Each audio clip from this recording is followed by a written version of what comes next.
Here we go. So we're going. So first of all, we have this beautiful, I'm shooting into the light, and there's this flare. There's this flare. If you look at this way, this is, I'm putting it down here because the flare is coming down. It looks like God himself, herself, thou self. Can you see our God, yes, exactly. Light Exactly right. illuminating? Yeah. And we're doing, just it's COVID time, so we're doing appropriate social distancing with, with this. And so what we're going to do now is just, my intention is to actually just have a brief conversation here, but then when we're going to go to the Vista. So part of the reason we're meeting today is Karen sent me this extraordinary video, on the other side. And that just kind of said, we have to talk. We need to get together because I need to hear your story of your journey through cancer, your family journey through cancer. And so that's what we're going to do on the other side. But there are even synchronicities that are emerging here right now. And one of which is Karen and I have been walking together, for like the last half an hour, while Michel and Sue have been working together because trying to we both have parallel stories, but it's flipped in the sense that I have cancer. The man has the cancer. Exactly. Although, can I make one very clear point to the universe? I never used cancer because I was never told I had cancer. I was told I have a brain tumor. So I just need to be very clear with the universe. Okay. I never used this word. Well, but I will tell you, it in a way, the uncertainty is actually worse because at the time you got your diagnosis, you didn't know if it was cancer or not. Right. So and they can't. We still don't know. We still don't know because they couldn't do an actual biopsy. Can't do a biopsy. Yeah. Well, where it's located. So. Well, the one blessing is you're 9 years out, and so if it was malignant, it would have declared itself by now. Yes. Right. So that's the reassurance we take. Yes. At the same time, whatever the doorway that we walk into, any experience that catalyzes our personal transformation and our family transformation, it can be that story you have is sufficient enough to precipitate a crisis that creates catalytic transformation. That's right. And certainly our family went through a moment of crisis. And I want to also acknowledge that it doesn't even have to be as big as cancer. There are many people out there during this time of COVID, this time of awakened systemic racism, this time of deep political polarization, that have sufficient crises that they may be precipitating that inflection point, and they're looking for inspiration.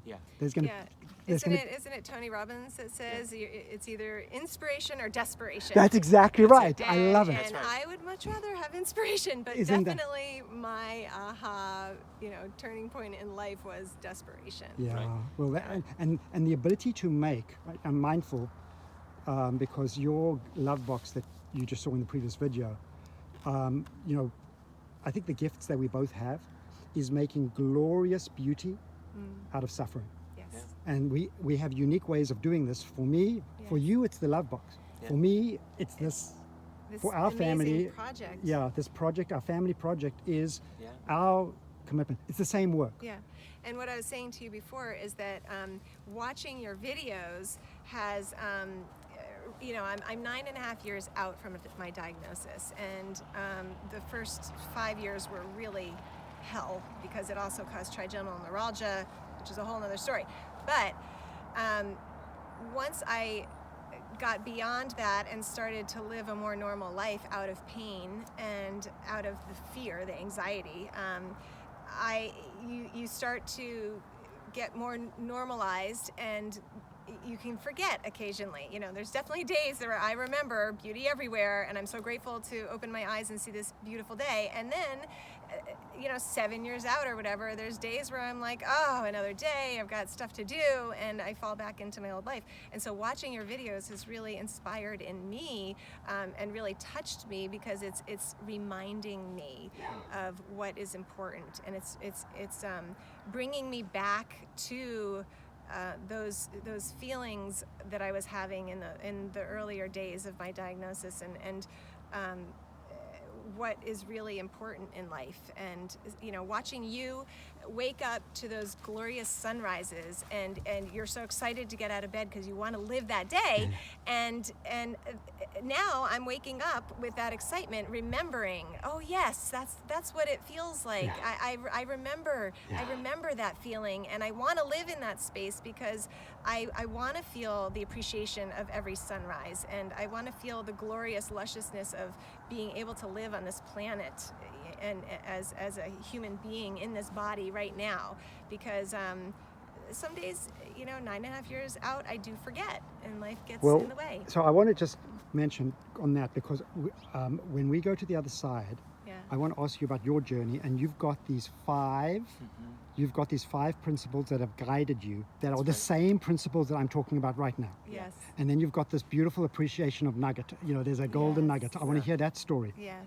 But all I'm essentially doing is interestingly enough, I'm not teaching you anything you don't know. I'm reminding you. I'm reminding you of what you already have known, have lived, and continue to live. It's a reminder. Yeah, and there's beautiful angels. You're one of them. These beautiful angels that show up in my life and everybody's lives. That are reminders of who we truly are. And how to come back to our self. And so thank you for being an angel in my life, because you're definitely showing up as that. Thank you. Well, the blessing of us connecting together actually is Michel. Yes. We connected in EO. Yeah, in Dallas. And a lot of the work that when we were together in Dallas, where I was talking about essentially catalyzing conscious leadership. You felt that you wanted to bring this to your regional leadership academy, this work in Hawaii, and that's where we really connected. And a lot of the foundation of this work is about awakening conscious leadership.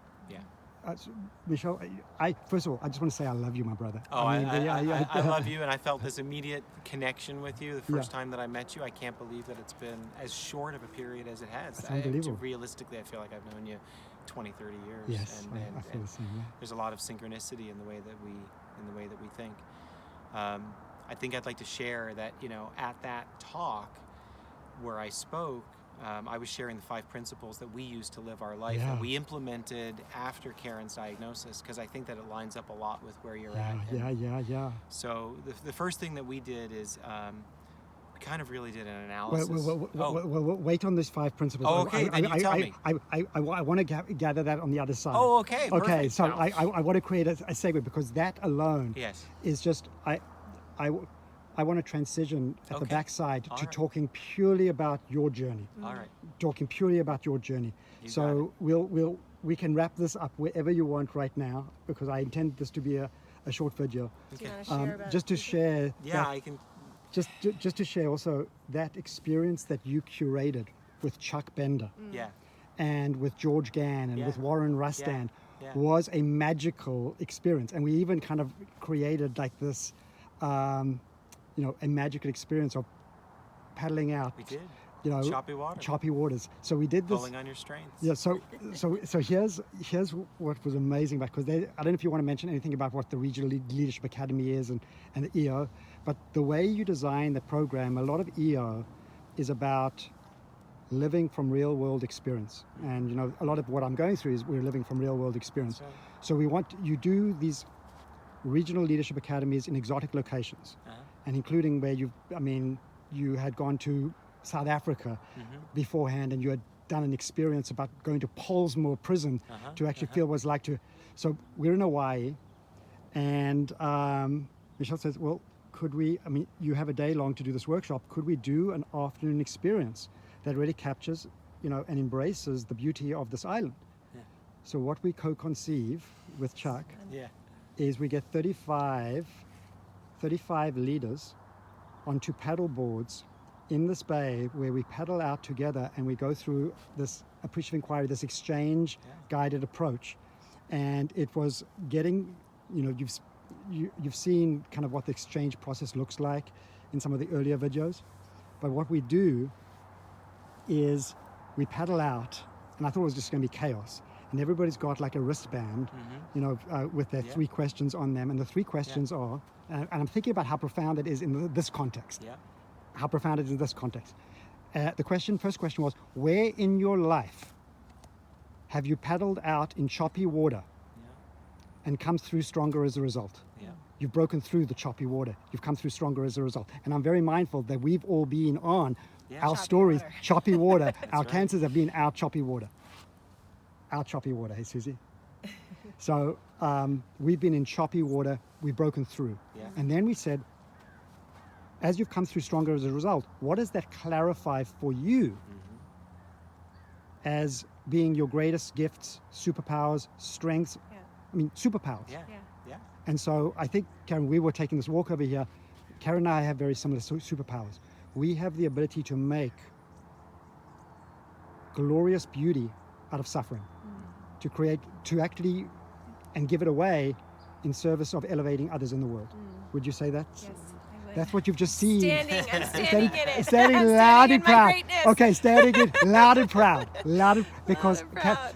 Karen, if it was okay, Karen did say, you know, this, I feel uncomfortable about the promotion. And I said to Karen, if you were doing bad things in the world, then you should be ashamed. But when you're doing such good in the world, you should stand loud and proud. And I think I want you to all send Karen messages. Send Karen messages. Actually, put it below in the comments over here to say, stand loud and proud, Stand loud and proud. for the good work that you're doing to elevate others in the world. Okay. Awesome. Thank So you. Karen needs, at the moment, she needs at least 100 of you to actually put that message in the discussion. Okay. So we gathered over there, Yeah.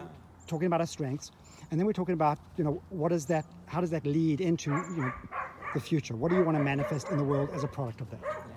And you've got the love box, you've got the mindset. I'm going to hear all about the other things, the glorious things that you're doing in the world, with what I want people to actually know what you're doing in the way you're making meaning out of this journey. And then remember, it actually worked. Yeah, You it know? did work. It did work. It magically worked. But and I want to ask you about your impression. But one of the things that that was really amazing to me was that as there were groups of 7 that assembled in the surf, and the surf was pretty choppy. It was. And what we noticed was people were actually linking their oars together. Yeah. And what they actually discovered in the real world thing is that when we are connected in our superpowers and linked together, Yeah. we're stronger together. So And then we actually did a big paddle. You know, we opened it into a big paddle circle. I blew a whistle, and we assembled in a large paddle circle. Yeah. And typically, when you go to, you know, when you do these big paddle outs, it's typically to actually remember somebody that's died. That's right. But this was different. This was a baptism. Yeah, it was about Yeah. awakening. It was about Well, awakening. it's almost like the death of your past self Exactly. and the birth of your new self. Isn't that beautiful? So we were collectively giving birth to our Yeah. superpowers, our awakened superpowers, Yeah. all together. And so we went around that circle. My superpower is. No, it's And it was awesome. just Yeah. the most magical moment. I don't know if you want to add anything to that experience. It was beautiful. It was incredibly powerful to hear everyone say all of that. I think there was tremendous connectedness, and I think what it did is it gave people permission to step up into something else. I think that oftentimes as individuals we have a feeling of imposter syndrome. Yeah. But something about it is just giving permission Yes. to that self to come up and say, I need to declare that I am more, and then the rest of me will catch up. Yeah, amazing. So as we transition, just Yeah. the last minute or two, Yeah. can you tell the story? The reason why we paused over here was originally that there was a story Yeah. about this location Yeah. over here. I'm going to pull back so you can see. This is a dedication. These are 2 benches that were dedicated by a family, the Steer Panida family, in celebration of our beautiful life in Encinitas. Just, Karen, listen to those words. These benches lovingly donated by the Steer Panida family in celebration of our beautiful life in Encinitas. Notice all those words. I know, right? There's synchronicity over there. Loving, beautiful. Loving, beautiful. So, Celebration. so would you like to tell a story? You know, share the story of this, and then we will transition. Yeah, so the same week, if you can believe it, the very same week that Karen was diagnosed with her tumor, our next door neighbor across the street, TJ Steer, was diagnosed. And he was diagnosed with a blastoma, a very different tumor than Karen's. And Did he have my diagnosis, the Yes. glioblastoma? Yes. Did.